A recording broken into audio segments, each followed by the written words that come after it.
I'll give you 5 minutes. Okay, to great, so I count have plenty of time, all right. Yeah, this is the Electrostatics and Surface Physics Lab, and we're working on several technologies to help with the NASA's exploration project of the planets. One of the technologies that we're involved with is one to remove dust from solar panels, optical instruments, camera lenses, space suits, and so on, for missions to both the moon and Mars. The issue with dust on Mars and the moon is a big issue for NASA. As you know, the moon is covered with dust. So is Mars. Mars has an atmosphere, so the dust is uplifted to the atmosphere, and there are dust storms and dust devils, like little dust tornadoes. They're very frequent. They bring dust to equipment, cover solar panels. So in one of the missions, the 2003 MER mission, the Mars rovers, the 2 rovers that are on Mars right now, one of them just stopped working a couple months ago, right, Spirit? Anyway, they over the many years that they were working on opportunities, still working.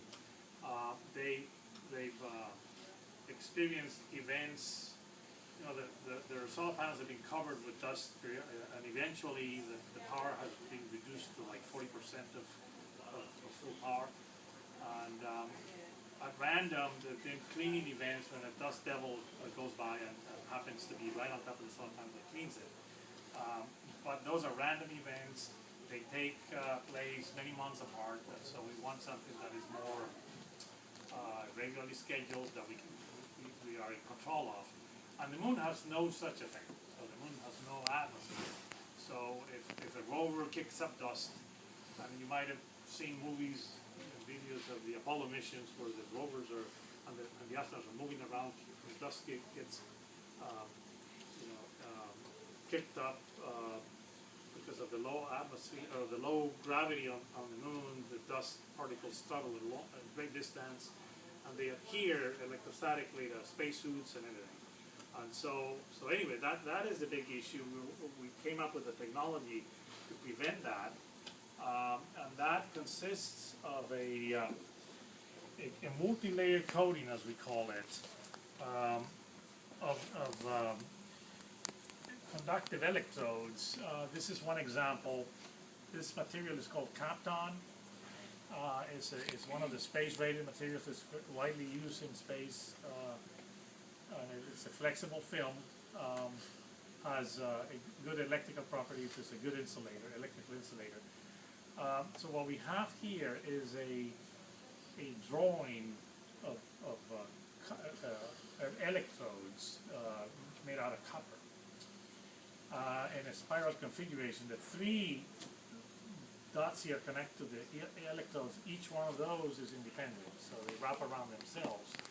They're not crossing each other, and so if we apply an electric signal to the 3 electrodes, the same type of electric signal, but we have a slight delay in the application of the signal. So like this one comes first, and this fraction of a second later, the second one is on, and then the third, and we have them shifted like that. 3 phase input. Right. So what happens there is that the net effect of that is to create a wave, an electrical wave, that travels across the surface from the center out. And it turns out that if you have dust particles sitting on the surface that are electrostatically charged, then the wave, the electric field wave, that electrical wave, carries the dust particles along. And we know that on both Mars and the Moon, the dust is going to be electrostatically charged. On the Moon, because of the solar wind, charged particles that come from the sun constantly, because of the solar radiation. UV charges particles and things, insulators, and cosmic rays. All of those charge the dust particles. So we know that on the moon the particles are going to be, the dust particles are going to be electrostatically charged. And on Mars, because of the activity of the dust in the atmosphere, the particles collide against each other, and they generate electrostatic charge that way. Same way that, you know, when it is dry during the winter months and you walk across a carpet, you build up electrostatic charge and you get a shock.